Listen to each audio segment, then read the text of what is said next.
नमस्कार मित्रों, मेरा नाम है मोनाल पटेल और आज हम देखेंगे 10 जनवरी रविवार के इंडियन एक्सप्रेस में मुझे एग्ज़ाम के लिए काम की चीज़ें क्या लगी।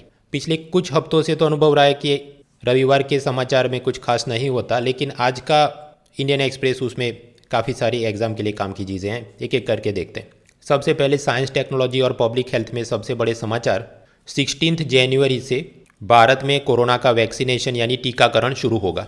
2 दवाइयाँ लाइन में हैं, ऑक्सफोर्ड और एस्ट्राजेनेका की वैक्सीन, जिसका भारत में सीरम इंस्टीट्यूट ऑफ इंडिया निर्माण कर रही है, कोविशील्ड, और दूसरी है भारत बायोटेक, उनकी वैक्सीन कोवैक्सीन।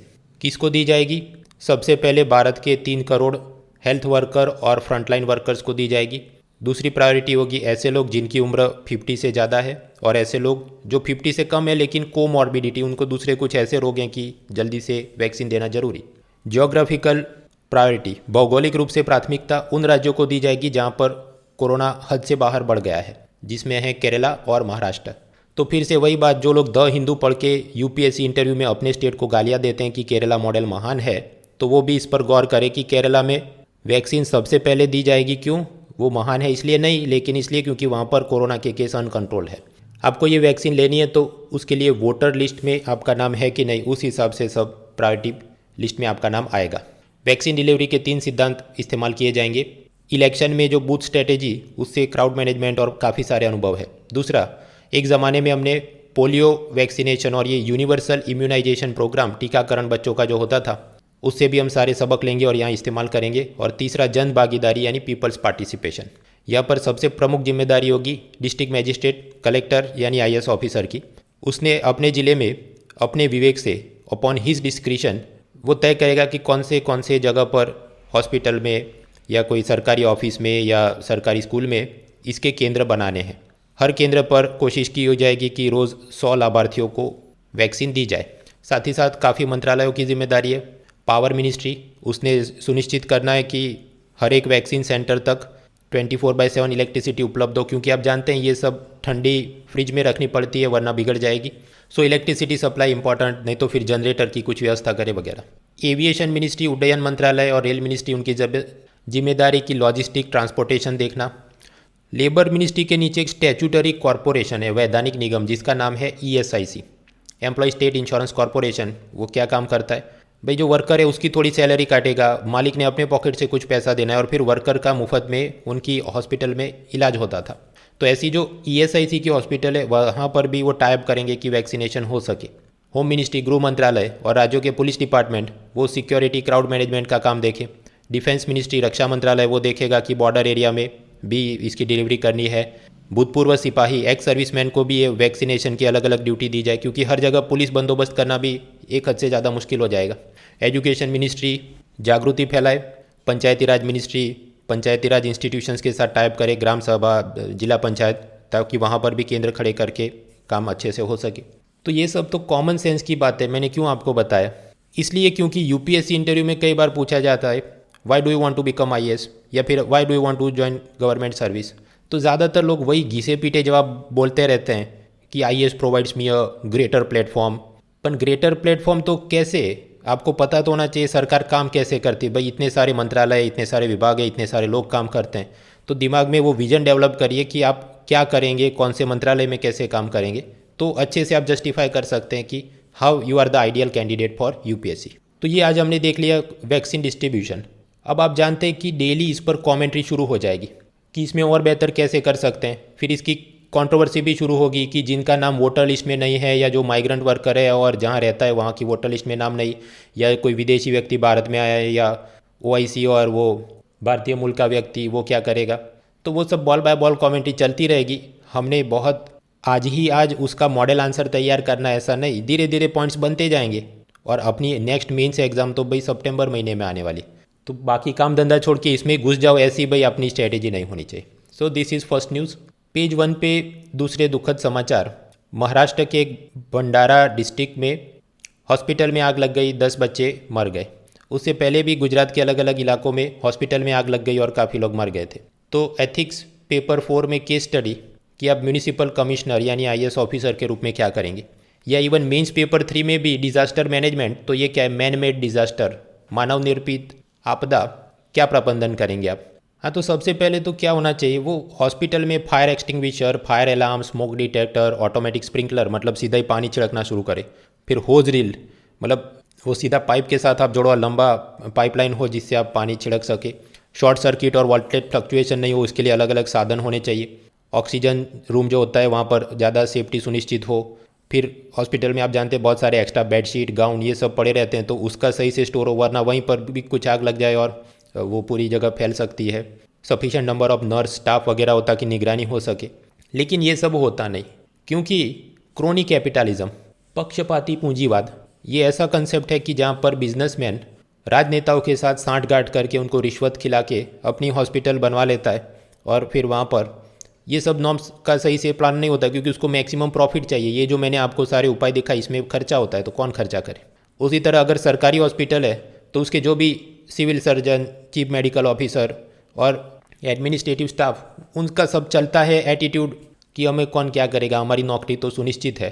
तो उन सब पे भी नियम सख्त होने चाहिए कि भाई नौकरी से निकाल देंगे अगर ऐसा कुछ हुआ तो। रेगुलरली फायर सेफ्टी ऑडिट होने चाहिए, और अगर कुछ भी गलती पाई जाए तो उनको बड़ी सज़ा देनी चाहिए, ताकि एग्जाम्पल बने और दूसरे हॉस्पिटल वाले डर के रहें और सही से फायर सेफ्टी नॉर्म्स का अनुपालन करें। तो ये सब और भी मुद्दे आप सोचते रहिए, जवाब बनाना आसान है। पेज 1 पे तीसरे समाचार, पर्सन इन न्यूज़। कांग्रेस के एक बड़े नेता माधव सिंह सोलंकी, जो एक ज़माने में यूनियन एक्सटर्नल अफेयर्स मिनिस्टर, विदेश मामलों के मंत्री भी थे और गुजरात के चीफ मिनिस्टर भी थे, उनका देहांत हुआ है। फिर पेज 2 पर यही वैक्सीनेशन की सारी अनुसंधान में समाचार, लेकिन वो तो हमने पहले ही पढ़ लिया। पेज 3 में चले स्टेट स्पेसिफिक समाचार। गुजरात राज्य में इंडस्ट्रियल डिस्प्यूट बिल, मतलब वो कर्मचारी और सामने फैक्ट्री का मालिक, आपने बहुत सारे कर्मचारियों को नौकरी से निकालना है, उसको हम कहते हैं रिट्रेंचमेंट। उसके लिए अलग अलग कानून में प्रावधान की, पहले फैक्ट्री के मालिक ने उनको 3 महीने का नोटिस देना होगा, 3 महीने की सैलरी देनी होगी वगैरह। उन नियमों में कुछ सुधार किए गए ताकि ईज़ ऑफ डूइंग बिजनेस हो। हालांकि यहाँ पर हमने एग्जैक्ट प्रोविज़न याद नहीं करने, आपके राज्य में भी ऐसा जो हो रहा है उसकी आपने लिस्ट बना के रखनी चाहिए स्टेट सर्विस एग्ज़ाम के लिए और इंटरव्यू के लिए। उसी तरह गुजरात के सूरत में सूरत इंटरनेशनल एग्जीबिशन फॉर टेक्सटाइल, और वहाँ पर कहा गया technical textile is a sunrise industry. Technical textile मतलब ऐसे कपड़े जो हम पहनते नहीं लेकिन इस्तेमाल में आते हैं, जैसे बुलेट प्रूफ जैकेट या फिर शूलेस, पैराशूट का कपड़ा वगैरह। लेकिन ये भी सब बहुत कोई ज़ोरदार इंटरनेशनल टाइप की चीज़ नहीं है कि हम तैयार करें। लेकिन मैं आपको बता रहा हूँ कि जब आप अपने स्टेट की एडिशन पढ़ते हैं, चाहे वो राजस्थान हो, उड़ीसा, उत्तर प्रदेश या महाराष्ट्र, तो ऐसे सब समाचार आपने देखते देखते लिखना चाहिए, ताकि स्टेट सर्विस एग्ज़ाम में आपको वो सब जनरल नॉलेज में काम लगे। फिर पेज 4 स्टेट स्पेसिफिक समाचार में ऐसे कुछ और चीज़ें, लेकिन नेशनल लेवल के एग्ज़ाम पे काम की नहीं। पेज 5 उत्तर प्रदेश में बर्ड फ्लू के केस पाए गए, और उत्तर प्रदेश, महाराष्ट्र, गुजरात, छत्तीसगढ़, दिल्ली, हर जगह ये चिंता का विषय। खैर इस पर अभी और कॉलम और एक्सप्लेन सीरीज तो कल ही हमने देख ली थी, तो बेसिक साइंस हमको पता है, डिजास्टर मैनेजमेंट कैसे करेंगे, तो आगे और समाचार आएंगे उसमें पढ़ के कुछ मुद्दे तैयार करते हैं। पेज 6 राशि भविष्य में कुछ काम का नहीं। पेज 7 विश्व समाचार में काम की चीज़ है प्रवासी भारतीय दिवस। क्यों मनाते हैं हम लोग? क्योंकि 9 जनवरी 1915 में गांधी जी साउथ अफ्रीका से बॉम्बे, जिसको अब हम बोलते हैं मुंबई, वहाँ वापस आए थे। तो उन्होंने प्रवासी भारतीय के रूप में साउथ अफ्रीका में रंगभेद की नीति के सामने जो लड़ाई की थी, तो ये जैसे गांधी जी थे और सभी प्रवासी भारतीयों के सब अचीवमेंट्स को रिकॉग्नाइज करने के लिए, जैसे अमेरिका की नई वाइस प्रेसिडेंट कमला हैरिस, उनकी माता भारत की मूल की हैं, पिता जमैका से, तो ऐसे बहुत सारे लोग हैं। हाँ, तो ये प्रवासी भारतीय दिवस साल 2003 से वाजपेयी सरकार ने एन्युअली हर वर्ष मनाते थे। हालांकि 2015 से प्राइम मिनिस्टर मोदी ने तय किया कि हर वर्ष मनाने में खर्चे ज़्यादा हैं, 2-2 साल पे मनाते हैं, तो हर दूसरे साल भव्य समारोह होता है, और फिर उसके बाद वाला जो साल होगा उसमें छोटा समारोह होगा। तो ऐसा करते करते 2019 में भव्य समारोह उत्तर प्रदेश के वाराणसी में हुआ, तो 2020 में छोटा समारोह, और 2021 में बड़ा समारोह। लेकिन क्योंकि कोरोना है तो दिल्ली में वर्चुअल समिट से किया गया। चीफ गेस्ट कौन है? सूरीनाम के प्रेसिडेंट चंद्रिका प्रसाद संतोखी। थीम क्या है? कंट्रीब्यूटिंग टू आत्मनिर्भर भारत। आयोजन कौन करता है? एक ज़माने में इसके लिए अलग से मिनिस्ट्री ऑफ ओवरसीज़ अफेयर था, लेकिन वो सब मर्ज करके अभी तो मिनिस्ट्री ऑफ एक्सटर्नल अफेयर्स, विदेशी मामलों का मंत्रालय ही काम देखता है। सो दैट इज़ प्रवासी भारतीय दिवस। दूसरे इंटरनेशनल समाचार में याद करो, डोनाल्ड ट्रंप ने अपने समर्थकों को कहा था आप कैपिटल हिल में जाइए और वो अपनी संसद में दावा बोल दो। फिर ट्विटर ने शुरू में तो उसको कुछ 12 या 24 घंटे के लिए ब्लॉक किया था, लेकिन अब उसको परमानेंटली उसका अकाउंट ब्लॉक कर दिया है। बीजेपी के कुछ नेताओं ने इसकी निंदा की है कि ये बड़े tech firm they are now acting as oligarchs. Oligarchs मतलब कुछ गिने चुने बड़े लोग की वही सब कंट्रोल करते हैं। तो ऐसे ये ट्विटर फेसबुक यही सब तय करेगा कि क्या होना चाहिए। और अगर ऐसा हमने मान लिया तो फ्री स्पीच के सामने ये खतरा है कि अमेरिका के प्रेसिडेंट का भी अकाउंट ये लोग ब्लॉक कर सकते हैं। भाई ये दलील सही है, लेकिन काउंटर आर्ग्यूमेंट क्या है? डोनाल्ड ट्रंप ने जिस तरह से वो रायोटिंग दंगेबाजी को प्रोत्साहित करते हैं और अमेरिका में जो चुनाव हुए उसको भी मानने को वो तैयार नहीं रिजल्ट को, और उनके कुछ भी बयान पर और लोग दंगे करे, 4 लोग तो मर भी गए हैं। सो इट इज़ रिक्वायर्ड कि उसके अकाउंट पर कुछ लगाम लगे। हालांकि किस परिस्थिति में परमानेंटली आपका सोशल अकाउंट बैन हो जाएगा उसके नियमों में बेशक कुछ और ज़्यादा ट्रांसपेरेंसी यानी पारदर्शिता and uniform application of rules, सभी पर नियम एक समान रूप से लागू हो, चाहे वो हिंदू हो, मुस्लिम हो, गोरा हो, अश्वेत हो, सब पर एक समान रूप से ये लागू होने चाहिए। सोशल मीडिया की बात की है तो मैं डायरेक्टली जंप करूँ पेज 11 इकोनॉमी में। गो एयर नाम की एक विमान उड्डयन कंपनी, उसके एक पायलट ने ऐसा ट्वीट किया, prime minister is an idiot, you can call me same in return, I don't mind, but prime minister is an idiot. ऐसा उसने ट्वीट किया। तो एथिक्स केस स्टडी का प्रश्न कि अगर आप एयरलाइन कंपनी के सीईओ हैं, चीफ एग्जीक्यूटिव ऑफिसर, और आपके ध्यान में ये लाया जाता है कि आपके पायलट ऐसे अभद्र टिप्पणी कर रहे हैं प्राइम मिनिस्टर के खिलाफ, तो आप क्या एक्शन लेंगे? जो लोग द हिंदू ज़रूरत से ज़्यादा पढ़ लेते हैं वो तो ये कहें no it is his personal freedom of right, और मैं उसको गोद में बिलाऊंगा और उसको मैं चम्मच से दूध पिलाऊंगा। भाई एथिक्स पेपर 4 में आपको क्या पूछा गया है? सीईओ के रूप में आप क्या करेंगे? तो आपने सोचना है कि सीईओ की जिम्मेदारी किसके ऊपर होती है। सीईओ की जिम्मेदारी है कि उसने कंपनी की प्रॉफिटेबिलिटी को सुनिश्चित करे ताकि बाकी जितने वर्कर्स हैं उनकी टाइम पर सैलरी हो, अपने जितने शेयर होल्डर हो उनको प्रॉफिट और अच्छा डिविडेंड मिले। वैसे ही कोरोना के चलते एयरलाइन इंडस्ट्री नुकसानी में चल रही है और उस पर कोई आदमी प्राइम मिनिस्टर के खिलाफ अभद्र टिप्पणी करे कि ही इज़ एन इडियट वगैरह, तो प्राइम मिनिस्टर की पॉलिटिकल पार्टी और उनके सारे समर्थक हो सकता है वो कि ये एयरलाइन को बॉयकॉट करो, बाकी हम दूसरी एयरलाइन से अब उड़ेंगे, तो और ज़्यादा अपने टिकट सेल कम हो जाएंगे। तो उसमें तो सभी एम्प्लॉयज़ की सैलरी कैसे मैं निकालूँ, शेयर होल्डर को डिविडेंड कैसे दूँ, हमारी समस्या बढ़ती है। तो फ्रीडम ऑफ स्पीच है बेशक, लेकिन दो चीज़ें कि अपने को अपनी जो जिम्मेदारी है as a professional CEO, profit भी आपने इंश्योर करना है, कंपनी की ब्रांड इमेज को भी ठीक रखना है। और फ्रीडम ऑफ स्पीच का मतलब वाणी स्वातंत्र्य है, ये भी नहीं कि ट्विटर पे किसी को भी गालियाँ बकना शुरू करो। आप प्राइम मिनिस्टर की पॉलिसी से असहमत हो सकते हैं, लेकिन आप वो एक शरीफ आदमी की तरह शालीन भाषा में उसको लिखना चाहिए। प्राइम मिनिस्टर इडियट ये कोई तरीका नहीं है, एक पढ़े लिखे आदमी की भाषा ऐसी नहीं होनी चाहिए। तो आप क्या करेंगे as CEO?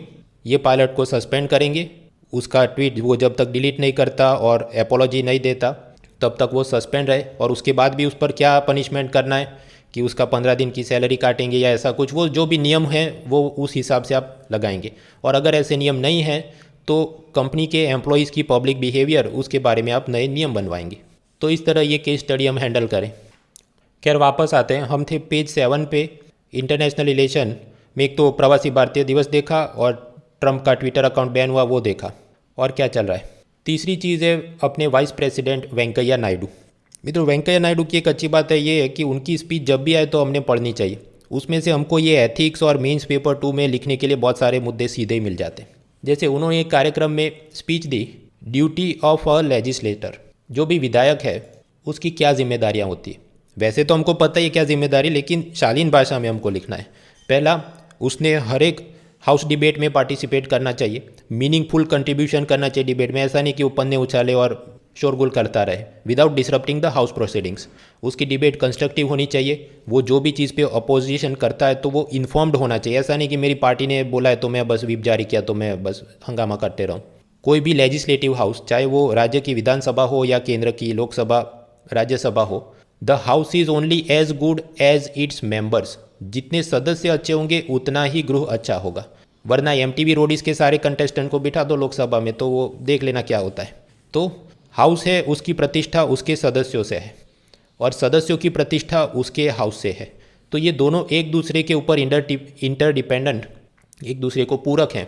They draw sustenance from each other. आजकल हम पाते हैं कि ये नेताओं की बारे में जनता के अब ओपिनियन अच्छे नहीं होते कि सब भ्रष्ट होते हैं, कामचोर होते हैं। तो ये लेजिस्लेटर ने अपना सम्मान कैसे हासिल करना है, उसके लिए उन्होंने 6C का सिद्धांत दिया। पहला C है कनेक्टिंग विथ पीपल, जनता के साथ संवाद करें। दूसरा है उसका कंडक्ट यानी आचरण ऐसा होना चाहिए कि लोग सम्मान करें। उसका कैरेक्टर, चरित्र, कमिटमेंट, कैपेसिटी, कम्युनिकेशन, ये सब करना ज़रूरी है। मित्रों, आगे भी एक दो बार यूपीएससी ने मेंस पेपर 2 में ये प्रश्न पूछा था कि संसद में इंडिविजुअल मेंबर ऑफ पार्लियामेंट की रिस्पॉन्सिबिलिटी और रोल कम हो रहा है या डिबेट का स्तर गिर रहा है, और उसके हमने जवाब बनाने थे। तो अब तो हमारे पास अच्छा खासा कंटेंट है। So that was page 7। उसके बाद पेज 8, ये संडे इंडियन एक्सप्रेस में पेज 8 पर एक बहुत बड़े समाचार, वो किसी एक चीज़ पर, किसी है चीन के अंदर कोई सोल्जर है या कुछ। तो उसी तरह इस बार भारत बायोटेक कंपनी का कैसे जन्म हुआ, क्या काम करते हैं, बहुत सारी चीज़ दी लेकिन कुछ काम की नहीं। पेज 8 पर ये था भारत बायोटेक की पूरी बिजनेस स्टोरी। फिर पेज 9 पे चले कॉलम्स। कॉलम में कुछ काम का नहीं, चिदम्बरम उन्होंने ये कोरोना वैक्सीनेशन के बारे में, लेकिन वो तो हमने आगे देख लिया। बाकी जो भी समाचार है वो शांति निकेतन और टागोर के बारे में, वो मैंने आपको आगे भी बताया था एक बार कि अब वो टागोर के बारे में पूछने का ट्रेंड चला गया है। और बाकी सब दूसरे लाइफस्टाइल और पर्सनल ओपिनियन टाइप की चीज़ें कुछ काम की नहीं। पेज 10, इतिहास में नेताजी सुभाष चंद्र बोस, तो जनवरी 23 को उनकी 125th बर्थ एनिवर्सरी है। इस जन्म जयंती का शानदार आयोजन पूरे साल होता रहे, उसके लिए प्राइम मिनिस्टर ने 85 मेंबर्स की कमेटी बनाई है। अब ये थोड़ा आश्चर्य कि 85 मेंबर्स क्यों चाहिए, लेकिन आप समझिए कोलकाता वेस्ट बंगाल में चुनाव आ रहे हैं तो उसके बहुत सारे लोगों को उसमें रखा है वगैरह। कि ये हमारे लिए पॉलिटिकल एस्पेक्ट काम का नहीं, हमने याद क्या रखना है। ओके, नेताजी सुभाष चंद्र बोस की 125th बर्थ एनिवर्सरी है और उस हिसाब से उनके जो जो काम हुए कुछ मेंस में तैयार करना वगैरह देखते रहो। बिहार के अंदर 53,000 कॉन्ट्रैक्ट टीचर्स को अंतिम चांस दिया गया है कि आपकी डिग्री असली है या फर्जी, वो साबित करो वरना नौकरी से निकाल देंगे। खैर, डिग्री में धांधली हुई, चाहे टीचर रिक्रूटमेंट में हो, कांस्टेबल रिक्रूटमेंट में। कई बार हम पाते हैं कि जो पॉलिटिशियन है उसने अपने वो इलेक्शन कैंडिडेसी फॉर्म में जो इन्फॉर्मेशन डालता है कि मैंने पोस्ट ग्रेजुएशन किया, उसमें भी उसकी डिग्री फर्जी निकलती है। लोग प्राइम मिनिस्टर मोदी से लेके स्मृति ईरानी की डिग्री पे भी सवाल उठाते हैं। तो इन सब का सॉल्यूशन क्या है? वही सब डिजिटल गवर्नेंस और वो एक डिजी लॉकर जैसा एक ऑनलाइन पोर्टल सरकार ने बनाया जहाँ हम सारे डॉक्यूमेंट स्टोर कर सकते हैं। तो सारी डिग्री को आधार कार्ड के साथ लिंक करें, यूनिक आइडेंटिफिकेशन नंबर डाला जाए वगैरह वगैरह सोच सकते हैं। खैर, सीधे रूप में ये कुछ खास काम का नहीं अभी। फिर हम चले page 11, economy. As usual economy में कुछ भी काम का नहीं। इंसॉल्वेंसी बैंक्रप्सी कोड, जिसको सरकार ने अभी तो सस्पेंड किया था क्योंकि कोरोना चल रहा है, तो वैसे भी उद्योगपति लोन वापस नहीं कर पा रहे और ये सब में आईबीसी में प्रोसीडिंग शुरू हो और फिर रेजोल्यूशन प्लान बनाए और नहीं निकले और उसकी नीलामी करनी पड़े प्रॉब्लम्स, तो अभी तो सस्पेंड किया था। हालांकि इसमें कुछ प्रस्ताव चल रहा है कि प्री पैक्स अनाउंस किए जाए और उसकी मदद से कुछ छोटे स्तर पे ही नीलामी हो जाए और जनता से उसकी बिडिंग करके पूरी जो प्रक्रिया करते हैं उसमें समस्या वगैरह। लेकिन ये अभी हमने कुछ भी तैयार नहीं करना है। एक बार ये नियम असल में लागू होने दो तब। ये तो अभी कि it is likely to do this, वो मतलब किसी सरकारी कर्मचारी से सुन के इसने रिपोर्ट बनाई, इस टाइप की चीज़ें। इसको स्पेसिफिक जब ऑफिशियली नोटिफाई हो तब हमने तैयार करना है। फिर ये डोनाल्ड ट्रंप ने H1B वीज़ा के नियमों में सुधार किया, ये कुछ काम का नहीं क्योंकि तो अभी जो बिडन आएगा वो 2 महीने बाद और कुछ नया करेगा। Overall idea is required, ball by ball committee not important. Prevention of money laundering act, धन शोधन के खिलाफ का कानून, उसमें कुछ नियम की 2 लाख से ज़्यादा रकम की गोल्ड, सिल्वर या प्रेशियस स्टोन या ऐसी ज्वेलरी खरीदेंगे तो उसमें know your customer KYC norms necessary. मतलब ज्वेलर ने ग्राहक का क्या है, आपका कुछ वोटर ID दिखाओ, आधार नंबर दिखाओ, ड्राइविंग लाइसेंस, ये सब डेटा रखना होगा क्योंकि सरकार ने पाया है, पर्टिकुलरली फाइनेंस मिनिस्ट्री, उसके नीचे रेवेन्यू डिपार्टमेंट, कि इसकी मदद से भी ब्लैक का वाइट मनी करने का सब खेल चलता है। चिदम्बरम ने किसी समिट में कि क्रोनी कैपिटलिज्म चल रहा है, वो क्रोनी कैपिटलिज्म क्या है, उस पर इकोनॉमिक सर्वे का क्या रवैया था, वो पिछले साल ही बात ख़त्म हो चुकी है। आप मेरे फ्री वाले Win20 CSP सीरीज़ में देखिए, आपको मिल जाएगा। फिर ये गो एयर एयरलाइन के पायलट ने वो प्राइम मिनिस्टर के सामने ट्विटर पे अभद्र टिप्पणी, उसकी केस स्टडी हमने पढ़ ली। ये फोर्ड, टोयोटा, निसान, ये सब गाड़ियों के अंदर भी आप जानते हैं सब स्मार्ट सिस्टम होती है, कंप्यूटराइज चिप होती है, लेकिन कोरोना के चलते वो चिप प्रोडक्शन में ही दिक्कतें आ रही है। तो ये सब कंपनियों ने अपना कार प्रोडक्शन भी अब कम करना पड़ रहा है, लेकिन ऐसा बिजनेस जी के कुछ काम का नहीं। फिर कोरोना के चलते बोइंग की धंधा ठप हो गया है, लेकिन एयरबस नंबर 1 पर है, कुछ काम का नहीं। बिटकॉइन का दाम पहले से और बढ़ गया, मैं आगे भी आपको बता चुका हूँ, एक बार में तैयार करो, ball by ball commentary not important. फिर हम चले पेज 12, इंटरनेशनल समाचार में व्हाइट हाउस में डेप्यूटी प्रेस सेक्रेटरी के रूप में सबरीना सिंह जो भारतीय मूल की महिला हैं उनकी नियुक्ति, काम का नहीं। भाई ये पोस्ट कोई इतनी बहुत बड़ी नहीं कि हम कोई एमसीक्यू पॉइंट ऑफ व्यू से इंपॉर्टेंट बने। हर भारतीय मूल का व्यक्ति विदेश में कोई पोस्ट मिले तो आप पहले देखिए पोस्ट कितनी बड़ी है, उस हिसाब से तैयार करना है। डोनाल्ड ट्रंप पर इम्पीचमेंट महाभियोग हो सकता है तो होने दो, फिर पढ़ेंगे। फिर गूगल ने कुछ पार्लर ऐप सस्पेंड की वगैरह, अगेन छोटी छोटी चीज़ें काम की नहीं।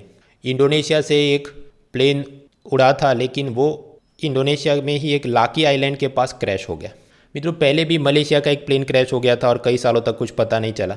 ऐसे प्लेसेस इन न्यूज़ और उनकी सब कमेंट्री असल में कुछ एग्ज़ाम के लिए काम की नहीं। समाचार दुखद है लेकिन एग्ज़ाम के लिए बहुत काम का नहीं। आगे बढ़ो। पाकिस्तान में एक हिंदू मंदिर में तोड़फोड़ हुई थी तो पाकिस्तान की कोर्ट ने कहा कि उसका रिनोवेशन करवाए सरकार और करीब 56 लोगों को पुलिस कस्टडी में भेजा गया। तो ये दिखाता है कि पाकिस्तान इंटरनेशनल प्लेटफॉर्म पे अपनी जो एक छवि है कि कट्टरवाद चलता है और अल्पसंख्यक जोखिम में, माइनॉरिटी राइट्स नॉट प्रोटेक्टेड, तो ये सबको ठीक करने की कुछ कोशिश मालूम होती। हालांकि ऐसी individual ball by ball commentary not important. North Korea के लीडर किम जोंग उन ने कहा है कि अमेरिका हमारा नंबर 1 बिगेस्ट एनिमी है। अगर जी न्यूज़ या इंडिया टीवी में आपको जर्नलिस्ट की नौकरी करनी है तो फिर ये सब आप आराम से प्रिपेयर करें, बाकी अपने लिए इतना काम का नहीं। फिर हम चले पेज 13, 14, 15, 16। आज वो संडे लाइफस्टाइल टाइप के जो सब कॉलम होते हैं, खाने पीने के बारे में, मूवीज़ के बारे में, राष्ट्रपति भवन में पत्राचार कैसे होता है उसका सब वाइसरॉय के ज़माने से चीज़ें, लेकिन एक हद से ज़्यादा ये सब में दिमाग खर्च करने का फ़ायदा नहीं। फिर रविवार को आप जानते हैं कि रंजीत लाल नाम के एनवायरमेंटलिस्ट एनवायरमेंट की कॉलम लिखते हैं। मैंने आपको बताया था सीसेट पेपर 2 में कुछ बार ऐसे अलग मिजाज के कॉलम डाले जाते हैं ताकि आपके पढ़ने की स्पीड थोड़ी कम हो जाए और चैलेंजिंग हो जाए उसके रीडिंग कॉम्प्रिहेंशन के जवाब हल करना। तो इसको आप पढ़िए। आज उन्होंने सब बात की है कि सिर्फ बड़े जानवर और शेर ही खतरनाक है, ऐसा नहीं। अफ्रीका में माना जाता है शेर से ज़्यादा खतरनाक हिपोपोटेमस है क्योंकि उसने ज़्यादा लोगों को मारा है। उसी प्रकार से साउथ अमेरिका में जहरीले मेंढक, पॉइजन डार्ट फ्रॉक्स, कि उसको छू ले तो 20 लोग मर जाए, इतना जहर उसके शरीर पे होता है। वो सब की बात है, लेकिन यहाँ पढ़िए अंग्रेजी बेहतर हो और रीडिंग कॉम्प्रिहेंशन में जो कुछ अलग थीम के टोन के प्रश्न पूछे जाते हैं उसमें आपको मदद मिले। And lastly page 16 sports.